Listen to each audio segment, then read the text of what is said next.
نحمده ونصلي على رسول الكريم أما بعد أعوذ بالله من الشيطان الرجيم بسم الله الرحمن الرحيم সুপ্রিয় এনএসি মিডিয়ার দর্শক শ্রোতা ভাই বোনেরা, আজ আলোচনা করব কোরআন এবং হাদিসে যত আমলের কথা বলা হয়েছে তার মধ্যে সবচেয়ে ফজিলতপূর্ণ, লাভজনক কিন্তু সহজ কিছু আমলের কথা। কোরআন এবং হাদিসে যত আমলের কথা বলা হয়েছে তার মধ্যে ঘুরে ফিরে ফজিলতপূর্ণ এবং লাভজনক কিন্তু সহজ যে ৬টি জিকির বা আমলের কথা বলা হয় সেগুলো আলোচনা করব। ১. রাসূলুল্লাহ সাল্লাল্লাহু আলাইহি ওয়াসাল্লামের উপর দুরূদ পাঠ করা সালাত এবং সালামের মাধ্যমে। সালাত এবং সালামের মাধ্যমে যেহেতু বলা হয়েছে সেখানে আমাদেরকে অবশ্যই সালাত আদায় করতে হবে, আমরা বুঝতে পারলাম। ২.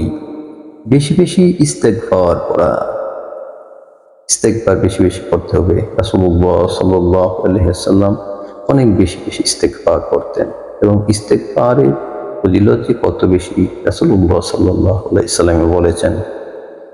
৩. ইয়া জাল জালালি ওয়াল ইকরাম, অর্থ হে পূর্ণতার অধিকারী, বরত্বের অধিকারী, হে দাতা, হে দানশীল, বেশি বেশি পড়া। ৪. লা হাওলা ওয়ালা কুওয়াতা ইল্লা বিল্লাহ। ৫. লা ইলাহা ইল্লা আনতা সুবহানাকা ইন্নী কুনতু মিনাজ জালিমিন। ৬.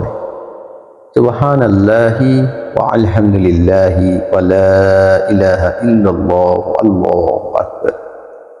সুপ্রিয় দর্শক, আমরা এই আমলগুলো চলতে ফিরতে হাঁটতে, নামাজের মসলায়, নামাজের পাঠিতে সব জায়গায় পড়তে পারি। তো কোথাও তো নিষেধ নেই, যেমন আমরা লা হাওলা ওয়ালা কুওয়াতা ইল্লা বিল্লাহ হাঁটতে হাঁটতে পড়তে থাকবো। লা ইলাহা ইল্লা আনতা সুবহানাকা ইন্নী কুনতু মিনাজ জালিমিন হাঁটতে হাঁটতে পড়তে থাকবো, সেখানে তোমাদের কোনো নিষেধ নেই। আল্লাহ তাআলা আমাদের সকলকে সেই আমলগুলো করার মতো তৌফিক দান করুন। আমাকে সেই আমলগুলো করার মতো তৌফিক দান করুন। সকল মুসলিম উম্মাহকে সেই আমলগুলো করার মতো তৌফিক দান করুন।